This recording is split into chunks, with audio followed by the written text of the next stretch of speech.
tafadhali tuketi sote. Mheshimiwa Rais, kwa ruhusa yako nikubalie nimwalike gavana wa kaunti hii akukaribishe kwa kifupi tu ili tuendelee na ratiba inayosalia.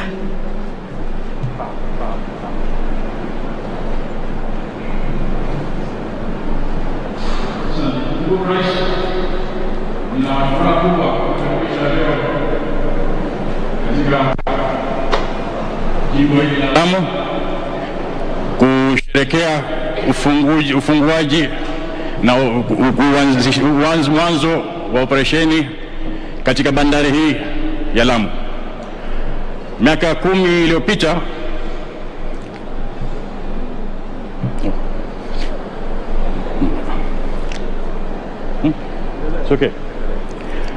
Miaka 10 iliyopita tulibahatika kupata heshima ya kukaribisha katika uwanja huu marais wawili na prime minister mmoja.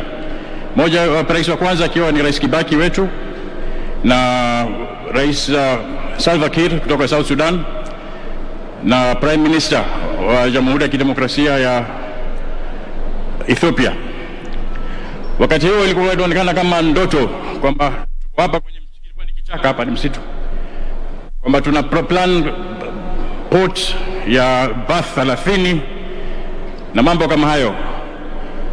Lakini Mungu amejalia, ametupa umri, tumekuja kuiona ikiwa reality leo. Mambo ya maajabu.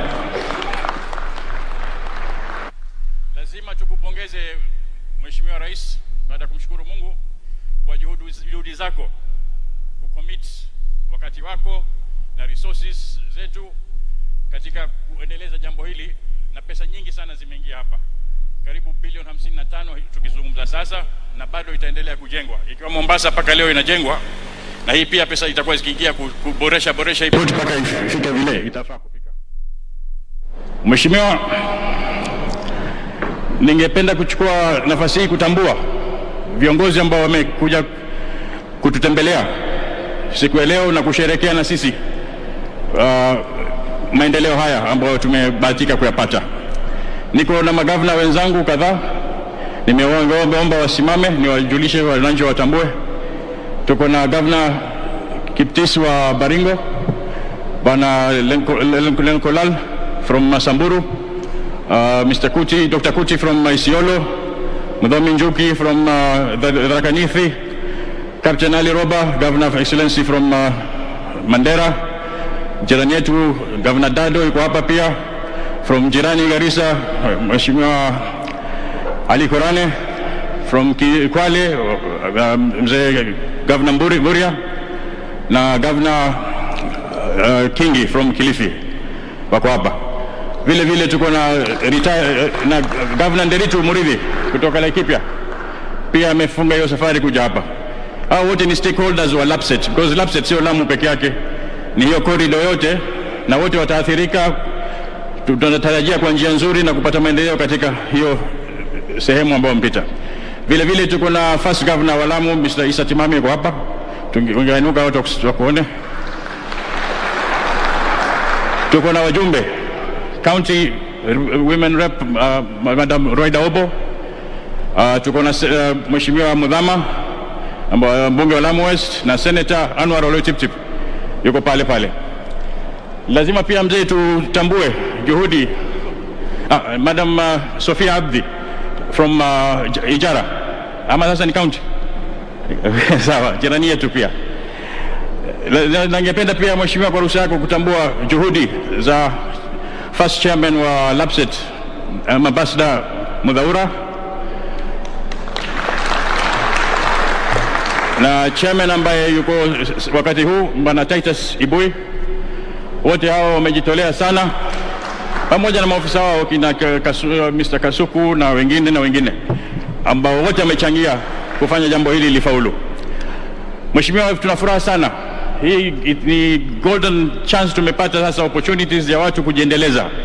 Wale ambao wanataka kujiendeleza wataweza kujiendeleza kupitia hii mradi, itakuwa na ripple effects, uchumi utagrow. Na wale ambao wanataka fitina na mizozo nini pia watapata mizozo yao, wataendelea nao tu. Hatuwezi kosa a few of them. lakini naamini watu wengi wanataka kujiendeleza kimaisha, and we are very grateful for the opportunity to do so. Ni sasa kila mtu atafute niche yake katika hii nafasi ambazo ziko ni nyingi sana, apate kujiendeleza kimaisha. Mheshimiwa, hii bandari itakuja na mambo mingi. Tunataka kujenga, itabidi tujenge mji mkubwa hapa, maana watu watakuja kufanya kazi na watahitaji huduma.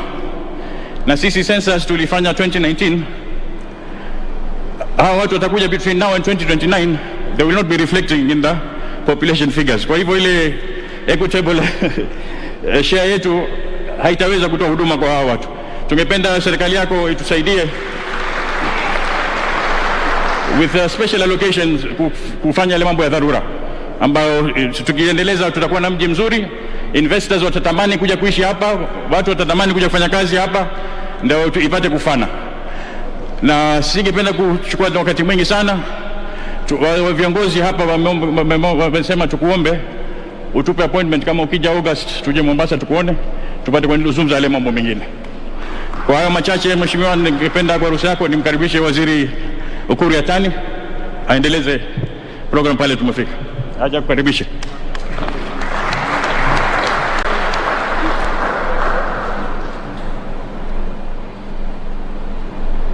Your Excellency, our President, Honorable Cabinet Secretaries, Honorable Governors, leaders all present here, stakeholders of the port. Your Excellency, as I welcome you to the launch of the operationalization of the first part of Lamu Port, allow me to thank you sincerely for the leadership and the personal commitment you have placed in the affairs of the port. Why not for the commitment and the personal undertaking will not be here today. So I want to thank you in a very special way. I just want to confirm to you that it's all systems ready. We are ready to go. All stakeholders of the port have been sensitized. The stakeholders and governments have been employed. KRA team are here. They have already posted staff, their offices. Port head are here. KFIS is here. Kenya Bureau of Standards are here. All the relevant stakeholders, including the private sector, have taken their position and we are ready to go. Your Excellency, I also want to thank the local community for the partnership. We've come a long way with them and we continue to partner with them along this journey. And we've given the governor an opportunity to take advantage, to look at the business opportunities available, particularly in the sector of housing. Your Excellency, this is your day, and it's a very special day. And I want to take this opportunity and ask the rest of the leaders who are here to join me to welcome you to address us. Your Excellency, welcome.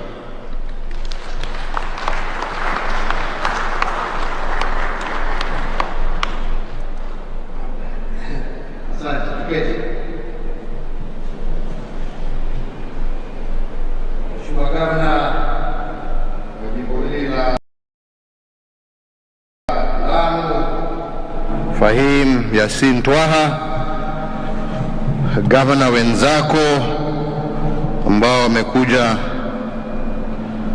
kushuhudia sherehe hii ya leo, waheshimiwa wabunge wa kitaifa na Senate na waheshimiwa wabunge wa kaunti ya Lamu, viongozi, ladies and gentlemen, hamjambo nyote.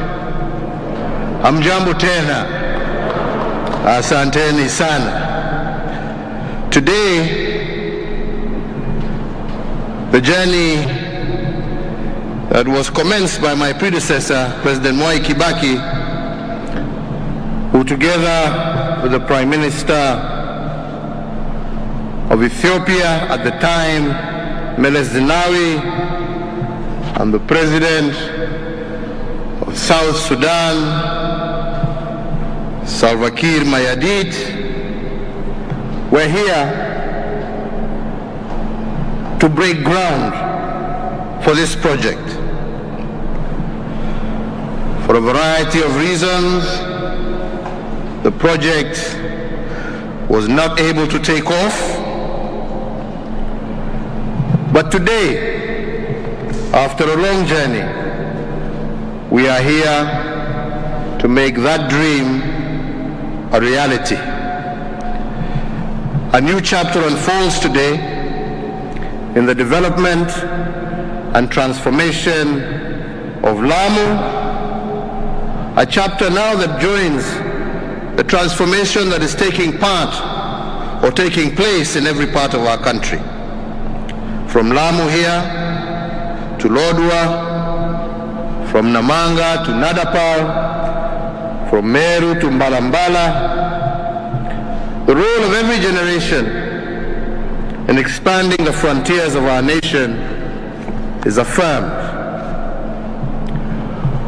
When I last visited the port of Lamu, I was the 9th of December last year. I was in the company of Dr. Abiy Ahmed, the current Prime Minister of the Federal Democratic Republic of Ethiopia. And at that time, I made a commitment to Kenyans and to our neighboring countries that the port of Lamu would begin operations within 6 months. I am pleased to note that we have indeed kept our promise, and today we are officially operationalizing berth number 1, and this means that we can start receiving ships and cargo at this port, and by July berth number 2 will be ready, and by October of this year the last berth, which is berth number 3, shall also be operational. So this indeed is a momentous feat, and it marks an important milestone towards the realization of our key objective of Vision 2030 to transform regional economies through increased trade, integration, and interconnectivity. As a critical pillar of the Lamu Port South Sudan Ethiopia transport corridor, this port will connect South Sudan, Ethiopia, and Kenya. Eventually, the objective under the African Union is to connect northern Kenya to the middle belt of Africa, which runs from Dakar in Senegal, that is in the west of our continent, to where we are today, Lamu, in the east of our continent. Ladies and gentlemen, Lamu Port is strategically located at the middle of major shipping routes, and therefore its operationalization will enable us to begin and to realize long-cherished goals of opening up northern Kenya to international trade. Indeed, fortifying our position as a major gateway to Africa and harnessing the economic potential of this historically underserved region.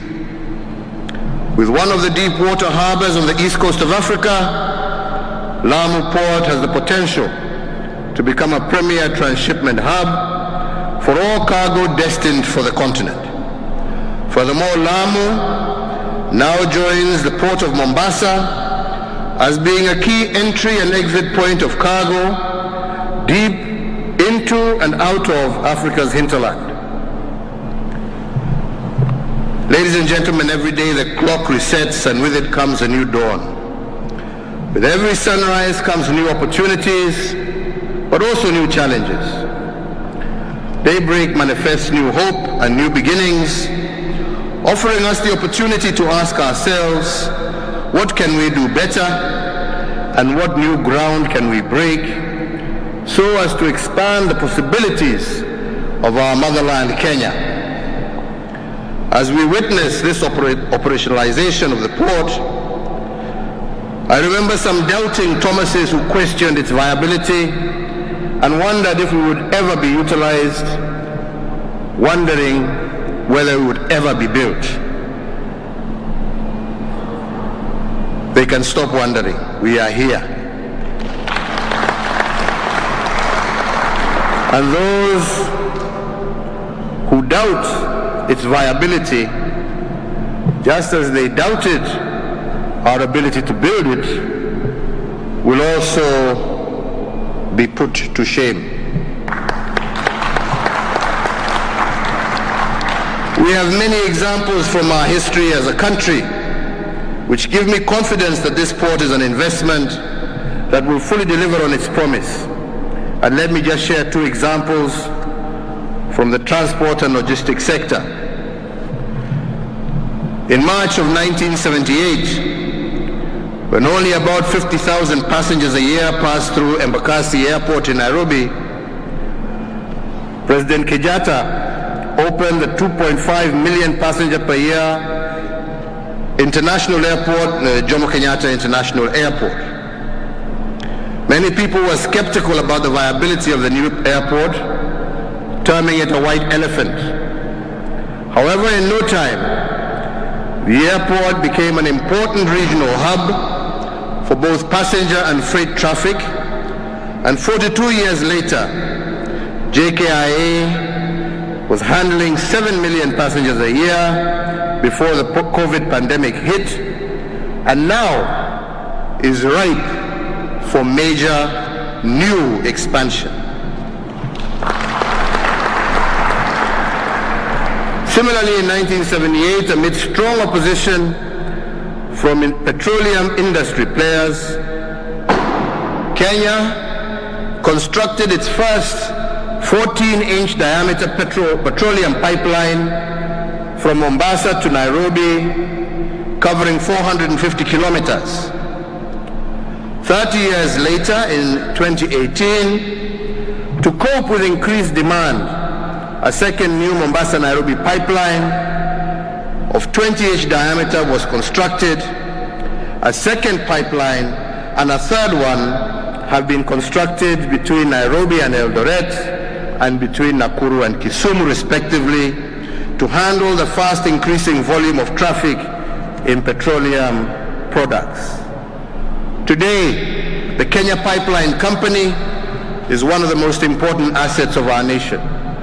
It makes major contributions to the economy and to the national exchequer, thanks to the foresight of our forefathers. These are just two examples, clearly demonstrating that to achieve our national development goals and to meet the aspirations of our entrepreneurial and industrious people, our vision needs to be bold, ambitious. Pole sana, kila mtu na mambo yake. Bold, ambitious, and clarity of vision that Kenya requires to become a prosperous, newly industrialized middle-income country by 2030. Ladies and gentlemen, this port and the Lapsed Corridor constitute an integral part of the broader connectivity that the government is establishing through the Kenya Transport and Logistics Network, known as the KTLN. The KTLN seeks to seamlessly link to our ports through railways and pipelines. In the next phase of the Lapsed development, the Lamu port and the northern Kenya region will be connected by rail and pipeline links, which will eventually pass through Ethiopia, South Sudan, and other states, with the final stop being Dakar in Senegal. Let us therefore not shy to celebrate this great achievement of operationalization of this port, which supports our Big Four agenda and the Vision 2030 National Development Blueprint. It will position Kenya's economy strategically in both the new Africa Continental Free Trade Area and in global trade, providing our economy with a major stepping stone as we seek to build back better post the COVID-19 pandemic. I am confident that decades from now, as we have previously seen with JKIA and the Kenya Pipeline, we will look back to this day, the trade, the industry, the tourism, transport, jobs that will be created by this port, and we will be thankful for the investment that we made today. Great port cities the world over stimulate economic growth, and Lamu Port will be no exception. Its strategic geographic location is ripe for full utilization, particularly in this moment when Africa is on a rapid growth trajectory. This port is a regional continental project of great significance not just to Kenya, but to our region, our East African community, and the African Union, as evidenced, as I said, by the participation of heads of state and government who were here when we launched this project in 2012. In the coming months, we will announce a date when leaders from our neighboring countries, as well as critical stakeholders in this port, can come together to witness the completion of the remaining 2 berths and to jointly commission this landmark achievement for Kenya and our continent. In the meantime, the Port of Lamu is open for business with a now fully operationalized berth 1, and I invite and thank all shipping lines and cargo movers who are already using it and those who are not using it to make full use of this facility. Finally, ladies and gentlemen, let me take this opportunity to thank all the stakeholders involved in this project for a job well done, and I urge them to expedite the completion of the remaining 2 berths. Mimi niko na furaha tele siku ya leo tukiwa hapa kwa sababu tuko hapa kutimiza ndoto ambao wengi walisema ya kwamba haitawezekana. Tuko hapa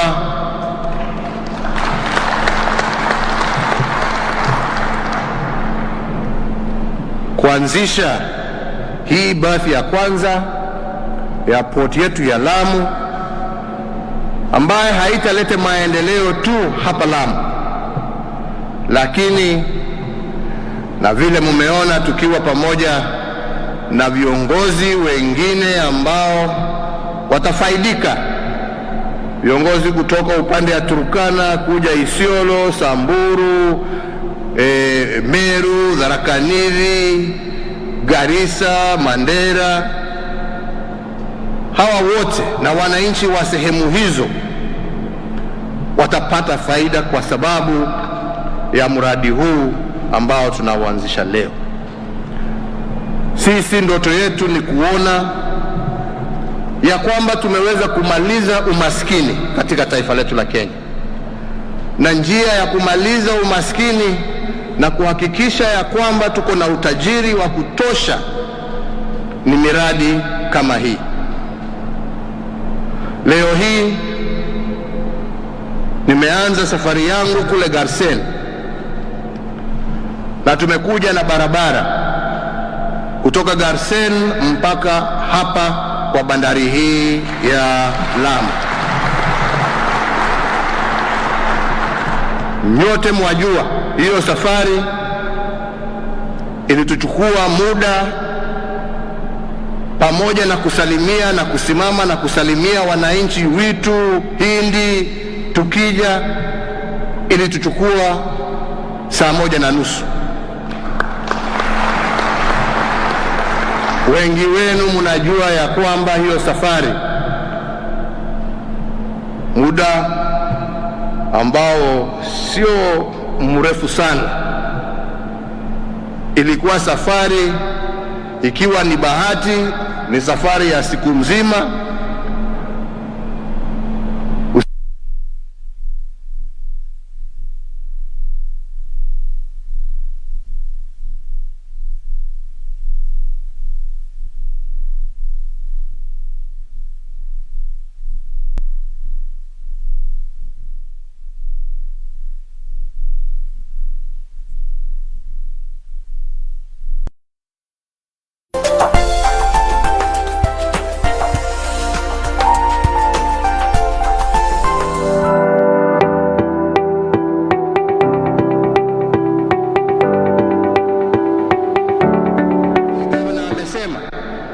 Kwa sababu ya bandari hii, mji huu wa Lamu utahitaji mambo mengi. Utahitaji nyumba za wawekezaji, kwa sababu mtakuwa na wengi ambao watakuwa wanakuja kutoa mizigo yao hapa, watakuwa wanataka kutafuta pahali ya kulala, pahali ya kukunywa chai. Hiyo ni biashara kwa vijana wa area hii. Hiyo ni biashara kwa wakulima wa area hii. tutahitaji maofisi. Hawa wote ambao unaona hapa wakija watahitaji maofisi. Hiyo ni kazi kwa vijana wetu. Shipping companies zile zitakuwa hapa, na mimi nasisitiza sana, sio ya kwamba tunafungia Wakenya wengine pia kuja kutafuta kazi. Tungependa kuona pia vijana wa Tana River waje wafanye kazi, lakini nahimiza ya kwamba ningependa wale ambao watafaidika kwanza wawe vijana wa hapa Lamu, ndio wawe na nafasi ya kukaribisha wenzao. Njooni, biashara ipo, njooni mkae nasi, njooni tukae pamoja, njooni tufanye kazi pamoja. Kwa hivyo kwa wale ambao watakuwa wanasimamia kazi hii, nawahimizia ya kwamba angalieni vijana wa hapa, kwa sababu vijana wa hapa wakiona ya kwamba wanafaidika wenyewe ndio wataita marafiki yao, wewe kuja, wewe mtu kuja, njooni kuoneshe biashara, njoo kuja tufanye hii. Na utaona ya kwamba Wakenya wote watafaidika kwa sababu ya port hii ya Mombasa, ya Lamu.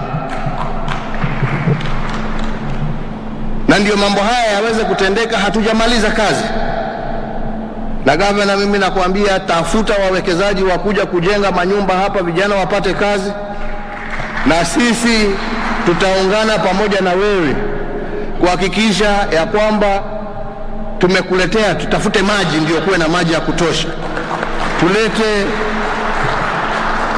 infrastructure ingine, isiwe tu ni barabara kuu. Kiketi ndugu yangu, isiwe tu ni barabara hii, lakini barabara ya kuingia vijijini ndio pia watu waweze, huko ndiko watu watajenga, lakini muwe na plan mzuri.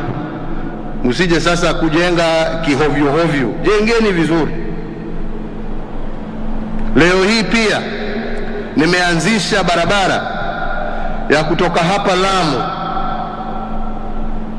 kuelekea Garissa ikipitia Ijara.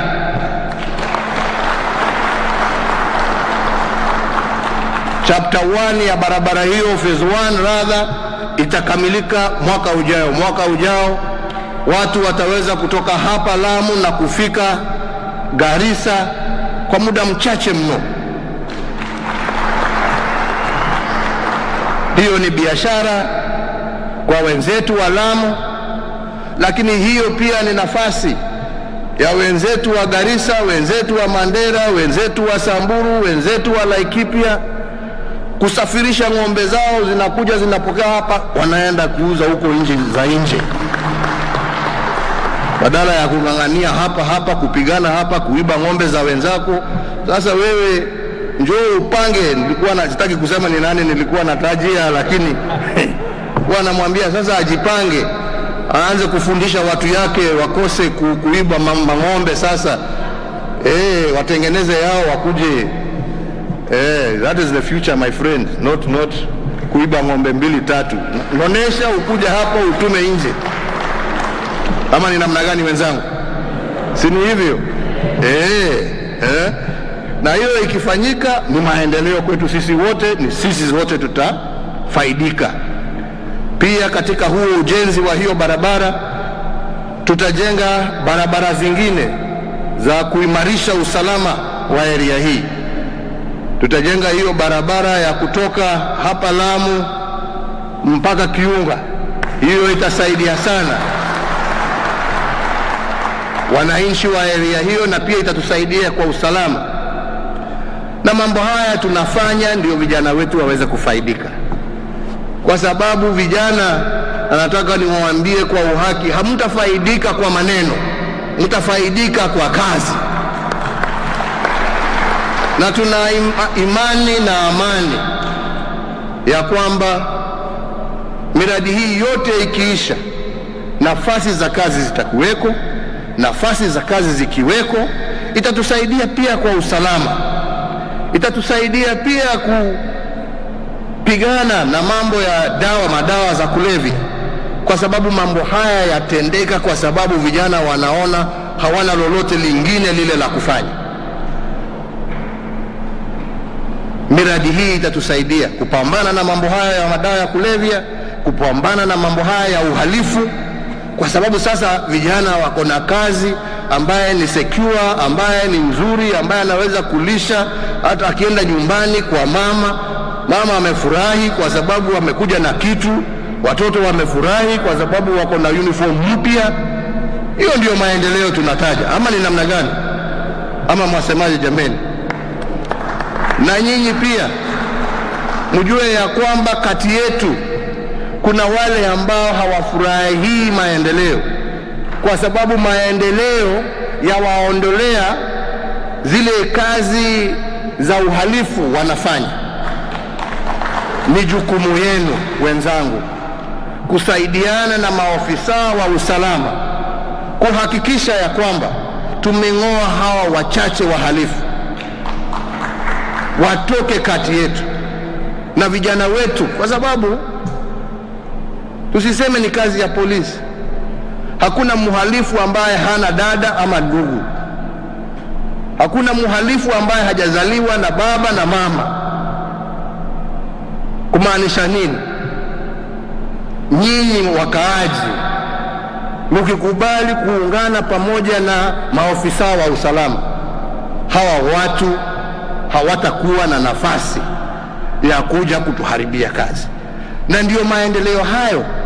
Ukiona mtoto anaelekea mbali, wacha tuwe na usalama, wacha hii maendeleo ifanyike, ndio ufaidike, badala ya kukimbizana na polisi.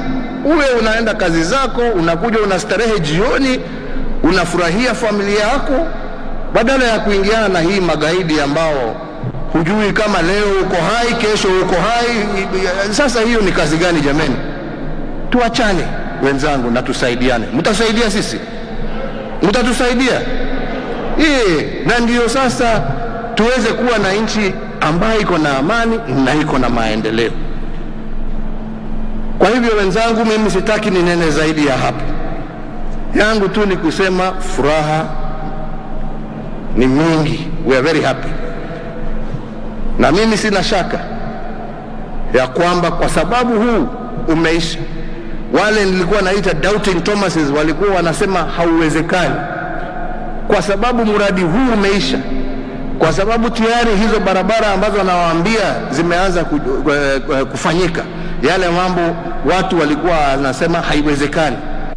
Hata yale mafuta yetu ambaye inalala kule Turkana, sasa wale ambao walikuwa wanataka kufanya kazi hiyo, mimi sina shaka wataanza kuamkia, kwa sababu wameona ya kwamba sisi kama taifa tuko committed kutimiza yale yote ambayo tumetenda.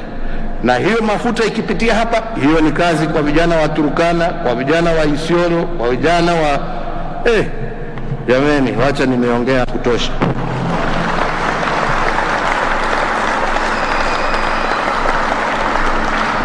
Tuna furaha, tunamshukuru Mwenyezi Mungu kwa kutufikisha hapa. Tunasema Mungu aendelee kubariki taifa hili letu la Kenya, kutubariki sisi wote, tuendelee kuungana na kupendana kama Wakenya, na tutende mema na tuseme mema, na ni mengi mema yatatufuata huko mbele.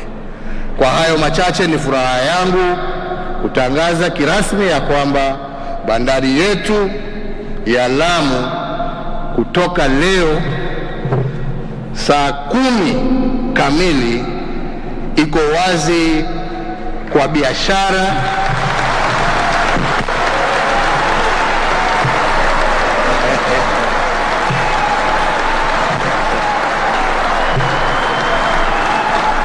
na tunakaribisha wawekezaji, tunakaribisha wenye meli, tunakaribisha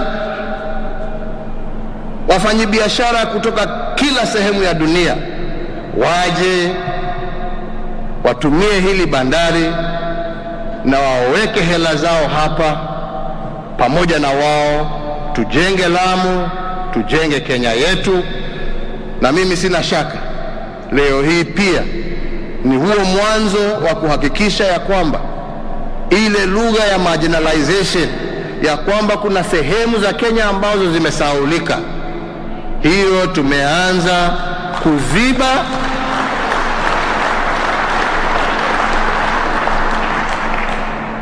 na ndio Mkenya pahali popote alipo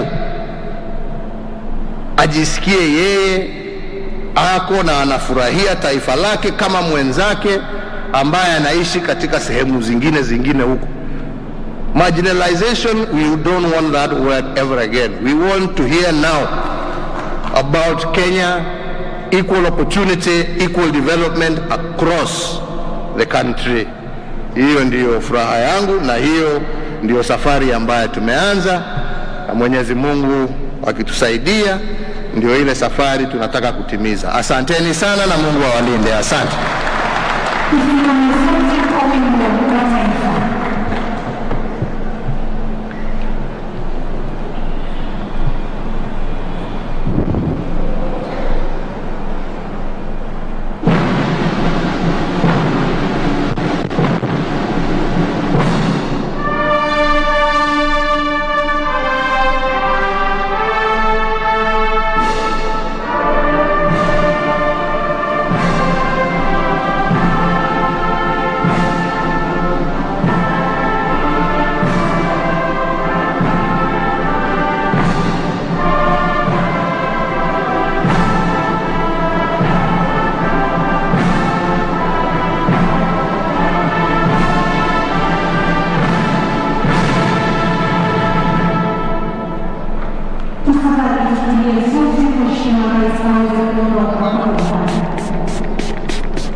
Kenyatta ameweza kuzindua rasmi bandari ama operesheni katika bandari hii ya Lamu. Ameweza kukamilisha na kwamba mwendo wa saa 10 kamili alikuwa kutangaza rasmi kwamba bandari ya Lamu imeanza kutekeleza operesheni zake. Bandari hii kwa sasa inaingia katika ile ligi ya zile bandari kubwa zaidi ulimwenguni, na pia vile kuweza kupokea meli kubwa zaidi na kuonyesha kwamba kwa sasa taifa la Kenya lipo huru kufanya biashara kama mataifa mengine ya nje. Ni hayo tu kwa sasa mtazamaji, na ni kwamba hali ilivyo, Rais Uhuru Kenyatta ameweza kuonyesha jinsi Kenya ilivyosimama tiste na kuweza kutoa ule uhakiki wake katika utendakazi wa masuala ya biashara. Bandari ya Lamu inaingia katika ligi ya zile bandari kubwa zaidi ulimwenguni, na pia vile kuweza kutoa ushindani mkali katika shughuli hii ya masuala ya baharini, na pia vile uchukuzi na upakuzi wa makasha ambayo yanafika katika taifa hili la Kenya. Kumbuka kwamba barabara itakayoweza kufunguliwa kutoka katika kaunti hii ya Lamu kuelekea moja kwa moja hadi katika taifa la Ethiopia. Vile kutakuwa na lile bomba la mafuta kutoka katika taifa la Kenya kuelekea hadi katika taifa la Sudan Kusini. Na pia vile kumbuka kwamba meli zingine mbili tayari zimeweza kung'oa nanga hii leo. Meli zingine mbili zimeweza kung'oa nanga tayari hii leo papa kutia nanga kunradhi katika bandari hii ya Lamu, kuonyesha fika kwamba Kenya kwa sasa bandari hii imeanza kutekeleza juhudi zake na operesheni zipo tiste, na kwamba sasa uchumi na vile hali ya kimaisha ya wakazi wa katika eneo la Lamu na pia vile taifa lote kwa ujumla itakuwa sasa inaweza kuweza kubadilika. Ni hayo tu kwa sasa mpenzi mtazamaji, ni kwamba tumeweza kufikia kikomo katika sherehe hii ya leo